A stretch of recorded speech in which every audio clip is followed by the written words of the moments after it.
Namaskar. Hello and welcome to P Guru's channel. I'm your host Sri Iyer. Today is Wednesday, and we are on our episode number 420.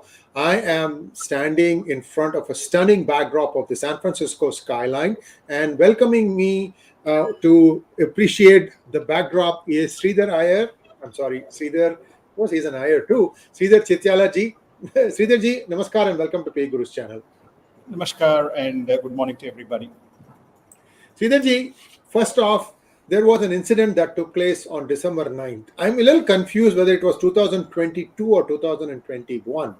This was in Tawang area in Arunachal Pradesh. And can you walk us through what happened, how the United States helped India thwart China, sir? Take it away. So this is 2022.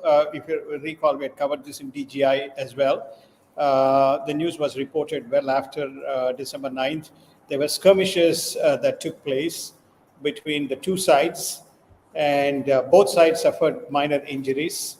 And India successfully defended its position, and the incursion was thwarted. This is by the PLA, and then, of course, the flag commanders hosted white flag, and they appeared to ease the situation.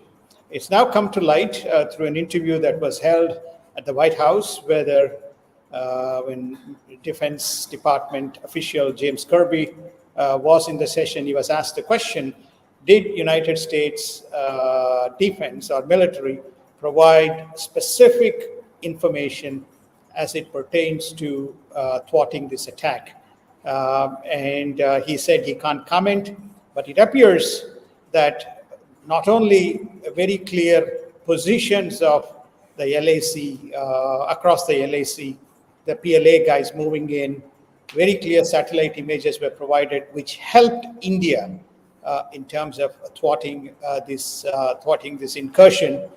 This is not the first time this has happened. United States has helped even in the Galwan, and has also helped going back to the Doklem during the Trump years. It's wonderful to see such things have happened, notwithstanding the fact both sides have not reacted to the specific report.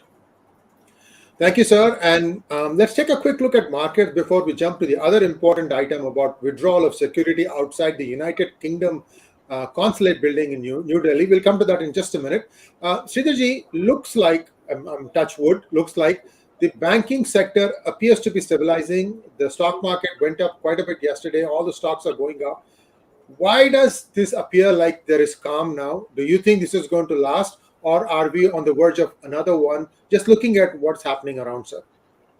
Well, I think the Janet Yellen has issued a statement, which is to say that they will not allow the contagion to spread at the back end.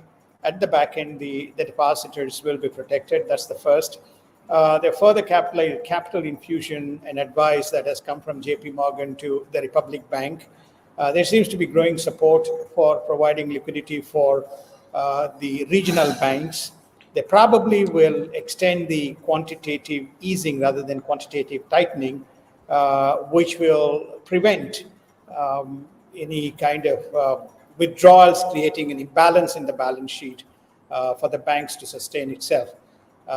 Clearly, Fed and Treasury have not acceded to the request that the regional banks have proposed, which is for a period of 2 years to guarantee all deposits, not just the FDIC restricted, and they're prepared to pay the additional insurance cover if it is warranted. It will require changes, and I think at this stage, both the Treasury and Fed have declined. So the market seems to be satisfied that there is a back-end cover, and hence the banks will be able to, especially the regional banks, will be able to sustain. Obviously, this is back of the Credit Suisse UBS deal that also implied that the central banks will intervene, Sriji. So this is the reason why the markets have reacted positively. Thank you so much, Sridharji. And viewers, Switzerland and the Swiss and the world, in fact, is getting used to dealing with just one bank. The Credit Suisse is now going to be UBS for all practical purposes. But I'm also hearing that many countries have kind of stepped in a little bit to help shore up the deposits in UBS. We will give you the data as and when that becomes available. At this point, just assume that things are becoming better, getting stable at the UBS also. Now let us take a look at the other important data item, which is that India has withdrawn security from the Consulate of United Kingdom in New Delhi. Many of you may not know this, or may know this. There is an enclave for all embassies in New Delhi called Chanakyapuri, and in Chanakyapuri you will have all these big estates where every country has its own consulate. Unlike the Indian consulate in London, which is essentially on the road, these enclaves are very well protected already because they are well set inside with a ground and perimeter and things like that. And it is outside that perimeter that India usually posts its security guards. Those have been removed. We don't know what is happening inside. At the same time, it is the responsibility of the host country to make sure that its guests are well taken care of. Why am I saying all these things? First of all, Sridharji, you talk about what you are thinking, sir, because I'm going to share a stunning video of what played out on Sunday in the Indian consulate at San Francisco. Sridharji, first you and then the video, sir. Well, I think two data points. There are barricades which is outside, which prevents people from as a front line.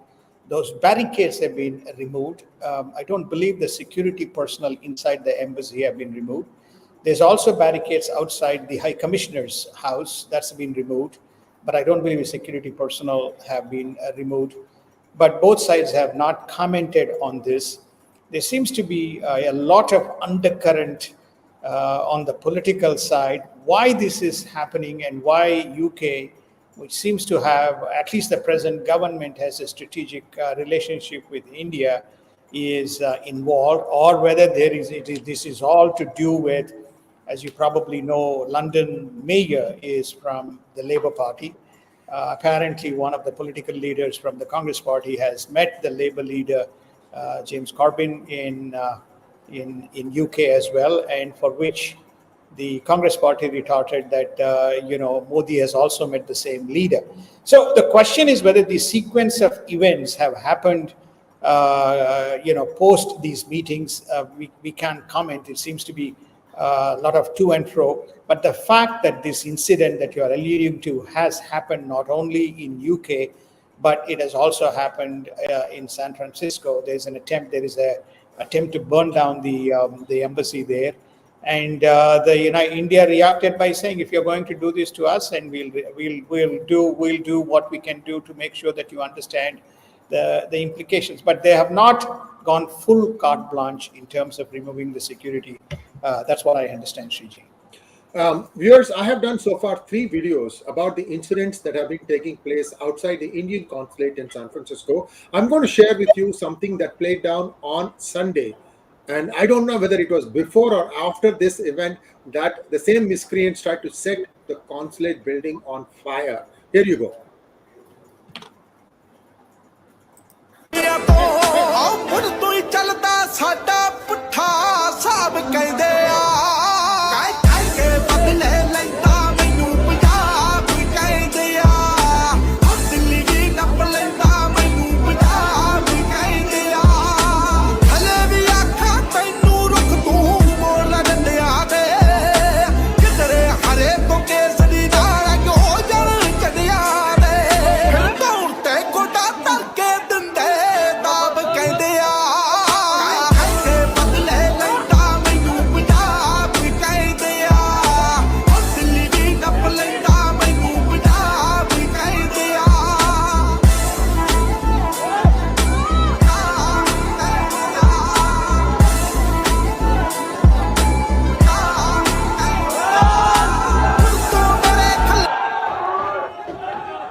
So I hope you've seen this.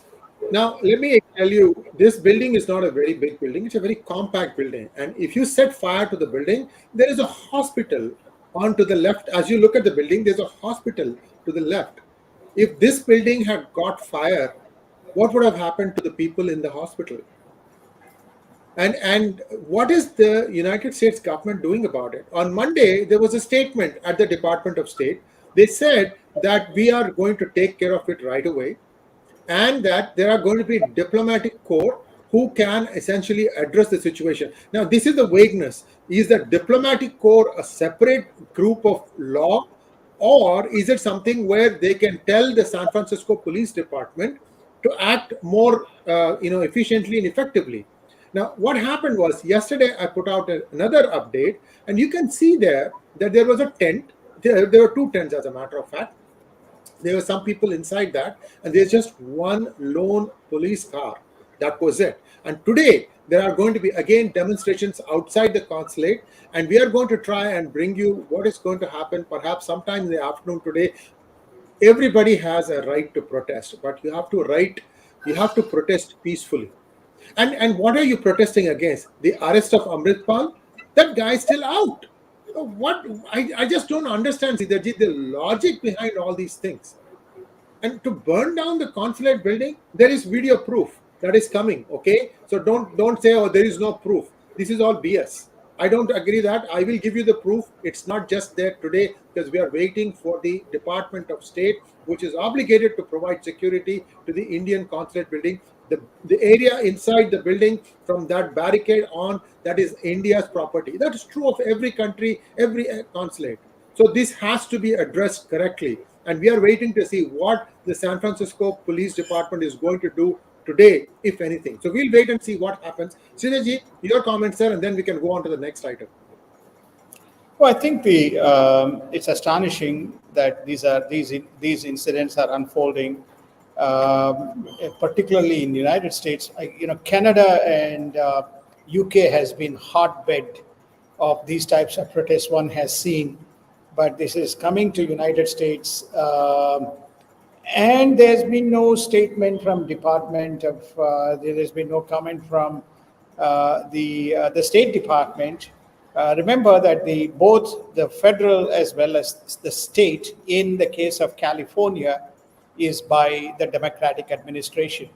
And it's just it's interesting to see that there's not been much press coverage, even locally within United States, for these incidents.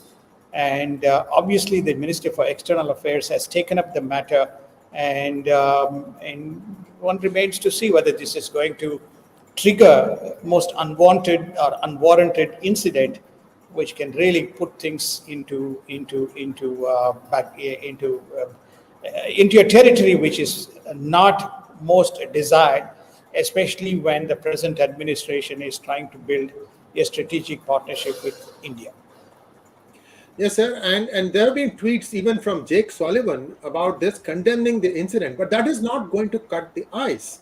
There is more that is going on. And unless you go show the law and order presence in force, and you enforce the law and order, what about all the people in the hospital? What if it had really caught fire?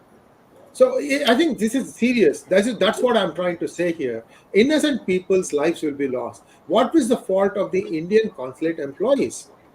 What did you want to do? Do a Chauri Chaura now, 100 years later? I mean, it's appalling the way these people are thinking, Sridharji. And I might also add... Sriji, California has also been big defund police movement. As you know, that there's been a lot of robberies that has happened in downtown San Francisco with very limited to no security. It's almost like freewheeling and dealing, people coming in at will and taking things and going away. So I think people in the know-how have triggered this, recognizing there's complete or inadequate security right now prevalent in many of the democratic ruled metropolitan or urban cities, Sriji. Well, like I said, we have to wait and see what happens today. Sridharji, let's take a look at the Japanese Prime Minister's visit to India. We all may have seen that one Pani Puri session where he really loved it and he wanted some more. I mean, Pani Puri is an acquired taste. It's not easy to, just if you're not used to that strong, it's different. That's all I can say. But beyond that, there has been an invitation for Modi to attend the G7 meeting in Japan, and he has, I believe, accepted. Sir, will India be a full-fledged member this time around, and the G7 will become G8? Your thoughts?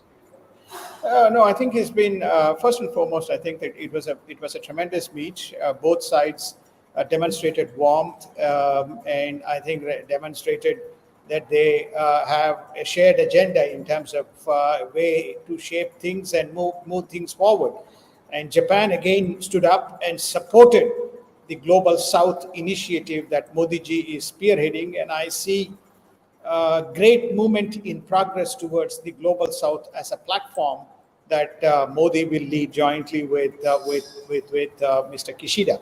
As far as the invitation to G7, it was extended invitation as we have covered before to the prior G7 meetings, which reflects the growing importance of India as a player of strength and stability and an important country, a nation for global security. So he warmly embraced. He has been speaking very proudly that India is the chair for G20. So one never knows. There could be a surprise, and my belief is, based on the information that I have, they may offer India the G8 membership, but let's wait and see. Sir, the new word doing the rounds is Global South. This is something that we've also touched upon a couple of episodes back. What exactly is the definition of Global South, and how is India sort of spearheading and showing the way?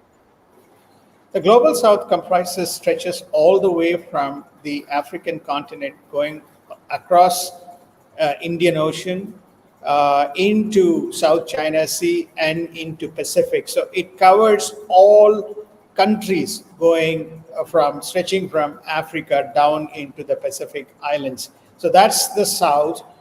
What Modi ji's objective is, Indo-Pacific is very restrictive in scope. South China is very restrictive in scope.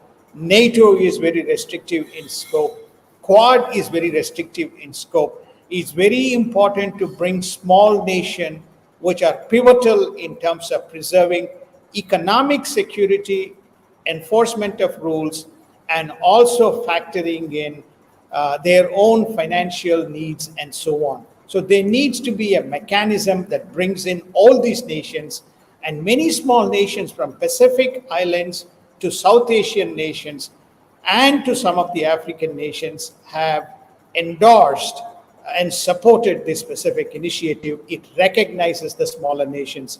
I think this is where you're going to see Modi ji winning, including he has support from ASEAN and he has also support from EU.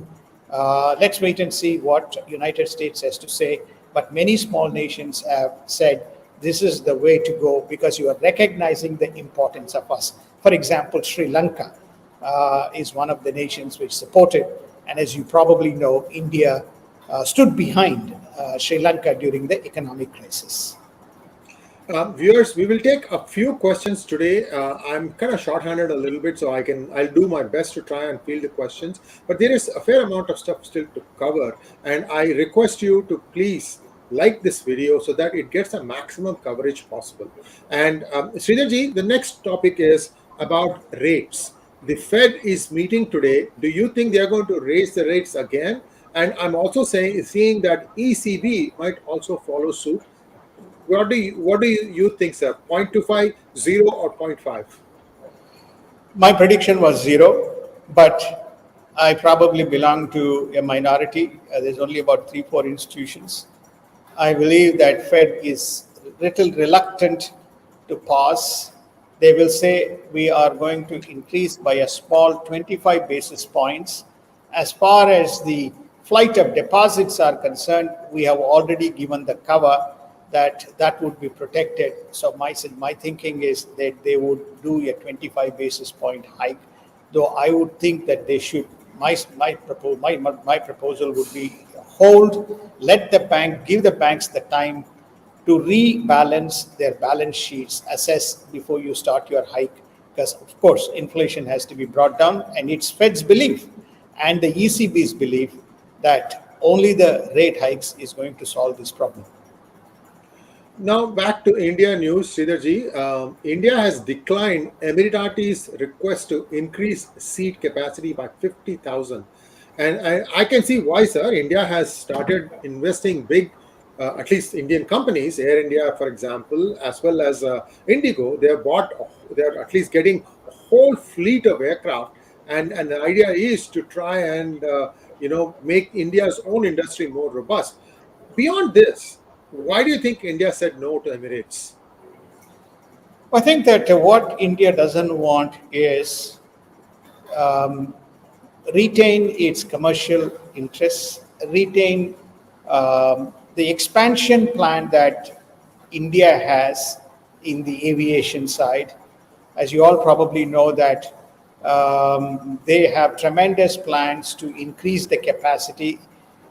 India has ordered a significant amount of fleet of planes, both medium to long range. So it has its own agenda to carry its passengers because it sees an important opportunity from a commercialization point of view.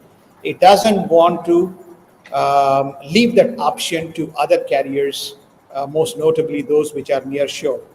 So what it has said to Emirates in this case is, look, we have given you enough capacity. We are not going to allow further expansion by 50,000 seats per week. Now let us take a look at United States news. The United States Border Patrol says that they have stopped 1 million illegals from entering into the country since the beginning of the year. Now, Sridharji, the Title 42 right now is in cold storage, right? So there is no way legally these people can be allowed in. And is this going to continue, or are the Customs and Border Patrol going to get a little bit more aggressive? Where do you see things going, sir? I mean, you can also give us an update on what's happening in Manhattan hotels. Well, FY23 starts from 1st October 2022 to March 30. That's about 1 million. And no, I don't see any let up because there's no change from Mayorkas. He has asked for additional money. He has been summoned by the new House committee. And let us see how it pans out. But right now, the borders are porous, and we have again shared in DGI, more and more people gushing in. As far as before we get to Manhattan, many urban or many metropolitan cities now are seeing all these homeless people emerging as squatters in places like Portland, Seattle, New York, DC, Atlanta, Minneapolis, etc. So this problem is going to further exacerbate, and there is nothing being enforced in the border in terms of prevention.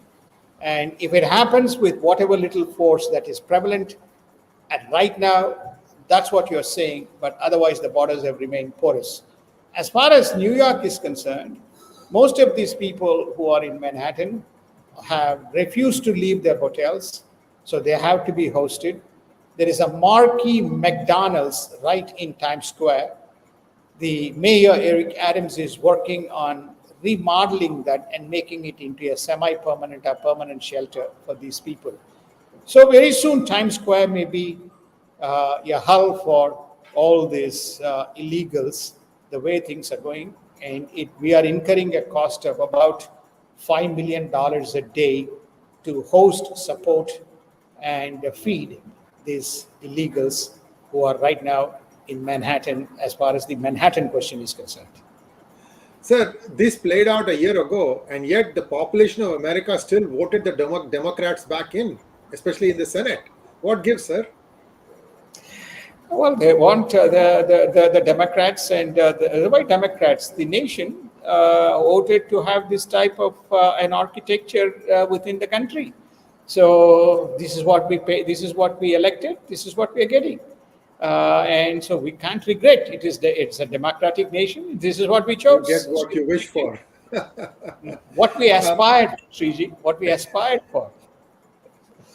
Sridharji, yesterday was the day that Donald Trump was supposed to have been arrested. That did not happen. And now I'm hearing that it might happen next week.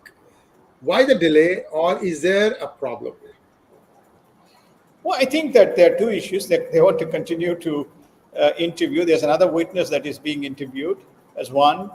There may be backroom political pressure that is going on, but our Manhattan District Attorney is hell bent on arresting this gentleman. So there's probably security preparations that are going on as well, because President Trump has basically said, called up people, which is to say this is an election stunt. It's a political stunt. There's no legal basis for this. So my belief is that the arrest is imminent, because they want to make sure that that their symbolism is reflected. They couldn't do it through January 6th. They couldn't do it through Russian interference. So they found this to be a tool. But this is going to be knocked back once this indictment is done. Then there's going to be, he will take it to an appeals court and get it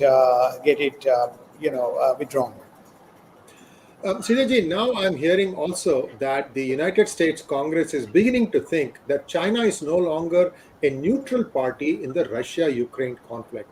And let's say that they pass a resolution to that effect. Do you think sanctions might be imposed on China for its support overtly or covertly to Russia? Well, no, they won't be. What they will continue to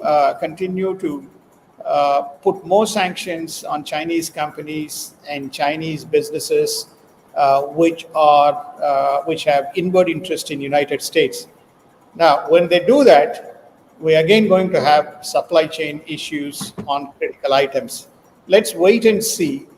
Thus far, all the sanctions which they are focusing on as regards to China is around critical technologies that impact the national security of United States and its neighbors. Thus far, okay. Whether they will extend that further, time will tell. Sir, the next news item is Biden signing a bill to declassify intelligence on COVID-19 Wuhan lab leaks. And like clockwork, Mr. Fauci now says that he was wrong. Well, I think that there's a lot of pressure. So they're going to declare what is obvious is obvious. And, this, again, a political stunt, which is to say, hey, we declassified it because it's now coming out. Two of our own departments did research, which is the energy and the FBI. And we thought it's appropriate now that they have corroborated. And that's the political stance that the Biden administration would take, having defended it, because they defended it because they wanted to get all these kind of measures, restrictions, shutdowns, masking, mandatory vaccines, all the things that we have that has played out in the past 2 years plus, Shriji. On the ongoing meeting, I think that has concluded now, between Xi Jinping and Putin, Ukraine was discussed, and looks like there has not been a consensus. I read the statement that came out of that meeting. I'm still not sure that China is saying Russia keep going after Ukraine, or if China is saying slow down, or if China is saying we'll help you. Where do things stand? The way I summarize the meeting based on what I've heard and what I with the people whom I've spoke with is, it's like two desperate parties trying to find an ally, find a common ground, so they can put up a united front against United States. The common enemy is United States. So within that context, they met. I don't believe Vladimir Putin will accede to any peace plan, notwithstanding the fact he welcomed it. So he had the opportunity to meet Xi. And he was firing away both at the Donetsk region, at the Bakhmut region, as well as now the drone attacks have been launched in Sevastopol, Crimea, as well as into Kiev, and which prompted Ukrainians to say, I don't think this man wants peace. So therefore, what is the peace proposal? So to that extent, it's an embarrassment for Mr. Xi Jinping. Also, apparently on the trade deal, it is limited in terms of the agreement between the two countries. It probably is restricted to maybe 2030 timelines, and where China will buy energy from Russia. And Russia may say, I've already got 2 or 3 key players, most notably India. I don't need you, China. So, and which is one of the reasons why, they tried to do this deal with, facilitated by Qatar with the Saudis. Qatar supplies gas and Saudis provide the oil. It remains to be seen what will happen to the security arrangements that Saudi has with United States as a result of this deal. So overall, if you look at it, this is just a meeting that occurred, but I just don't believe it achieved the strategic objective. It probably did the strategic objective of partnership in terms of putting a united front against United States. Obviously, the Chinese are supplying ammunition and machinery because they want Ukraine to lose. Sir, one small topic before we go from here. See, China is trying to say, okay, I don't really need you, Russia. I can get oil from Kingdom of Saudi Arabia. But that pipeline, that looks like a pipe dream. The reason is it's going through some of the most hostile neighborhoods. And also, the meeting that has taken place is not like the heads of Iran and KSA getting together and agreeing. It is something like a security level, like the NSA, like Doval and somebody from the other side meeting together and discussing something. Should we read too much into that, sir? I think I mentioned this to you. The KSA China deal is a hodgepodge. It's not going to be successful. Saudi Arabia has got a number of strategic investments in assets in United States, including large corporations. The security apparatus for the oil fields is provided by United States from across Bahrain and within Saudis. So the whole issue is the Democrats have got a problem with Khashoggi in terms of its murder, and they want to kind of open it up, which President Trump's administration said it's your matter, you kind of deal with it. And they signed that West Asia Accord, which brought peace, which brought all the nations which were at fight together, most notably Israel. So my view is much more water has to flow under the bridge in terms of what China is going to achieve with all these parlays that are going on, Saudi Arabia, Iran, Qatar on that front, and Central Asia on the other front, and some of the meetings that's taking place in the Pacific, and of course, most recently now with the Russian meeting. Everything is like Xi Jinping trying to say, I'm going to cut across the relationships that the West and some of the other nations have, and to see what I can get out of this. And at the end of the day, time will tell, how successful he is going to be on this mission. Clearly, Russian mission was not successful. So the Russian Prime Minister Medvedev has a strange request. He wants hypersonic missiles launched at ICC. What is ICC, sir? And this seems like now Russia is broadening its, attack. International Criminal Court, ICC, in Hague. Okay, so it's not International Cricket Council, which is your favorite topic, Sriji. So therefore, ICC issued the arrest warrant because of allegedly war crimes committed by Putin, and Vladimir Putin had a laugh. ICC cannot enforce anything. They tried something with Uyghur, with China, nothing happened. So what the Russian Prime Minister says, Russian Premier says, Mr. Medvedev, okay, we'll do hypersonic missiles against this Russian ICC court, and then we'll take it out, and then there'll be no ICC. So this just basically tells you the status of the so-called peace proposal. And now we are taking a quick look at Southeast Asian news. Taiwan is getting ready, even though the president is on a visit. They have made all their plans. Philippines has spread its United States bases across the country. And the last line item, sir, and you can weigh in on this. North Korea continues to fire missiles off its east coast. And this is the best part. This guy seems to be, on his own trip, sir. And I'll let you summarize, and then we'll take a couple of questions. Well, I think the Philippines is a very important decision, which means they are looking at. Remember, Philippines is one of the countries which also has got BrahMos missiles. They have been, playing around with it. We covered this incident where the supplies to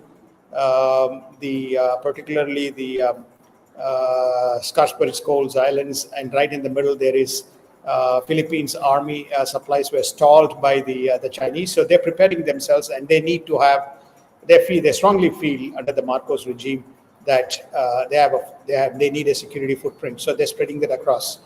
As far as Taiwan, we covered this. They have got a contingency plan just in case China exercises any kind of aspirations when the Taiwanese president is visiting United States, especially California and New York, and to Europe before she heads back. As far as North Korea, we covered this before. I think North Korea is the proxy, is playing around with various toys, and in case there is an accelerated program to attack Taiwan, then the Chinese will summon their allies, North Korea, to be a good source of distraction as well as to create damage around that area. Just a couple of quick questions, Sridharji. Dinesh Kumar says that I purchased a book using your app. The reader application integrated requires a dark mode enabled. I can't read ebooks with white background, and there are no option to give you feedback. Dinesh Kumar, you can send the feedback to me, sree@sreeiyer.com. And we'll make sure that we respond to you. Also, there may be an update you can download, but first of all, just give us the details and we'll take care of it for you. No worries. Thank you so much. And the next question, sir, for you. Do you see any Indian banks which can face similar issues such as SVB, and does Indian banking system have structural advantage when they are more conservative compared to the United States?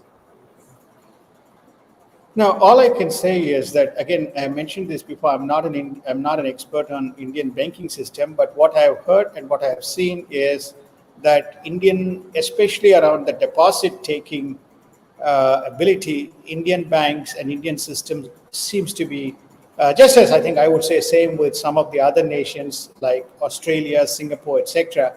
They are far more disciplined in terms of allowing deposits and very clearly running the Riot Act in terms of what qualifies under protection, what doesn't qualify under the protection. But based on the information that the Indian government and the Indian banking system is talking about, is that they're far more stable relative to what SVB has experienced. SVB case is much case of negligence and wrong prioritization, lack of risk controls within. So it's a case of mismanagement by SVB. I just don't know. I mean, I won't say that it is such things don't happen in banking system around the world. It happens all over the place. But Indians are saying they're far more well organized. Raghunandan wants to know, USA cannot identify that they have been lasered from space to one of its naval bases by China. Recently, they discovered that China was behind it. Sir, your view on it? I don't have any data to comment, sir. So therefore, all I can say is that we have had in United States a number of attacks, including EMF. We have had on gas plants, on some of our nuclear stations. So we have had a number of attacks, which all is suspected to be from either China or Russia. Yes, the United States is exposed, and barring that, everything else is under covers.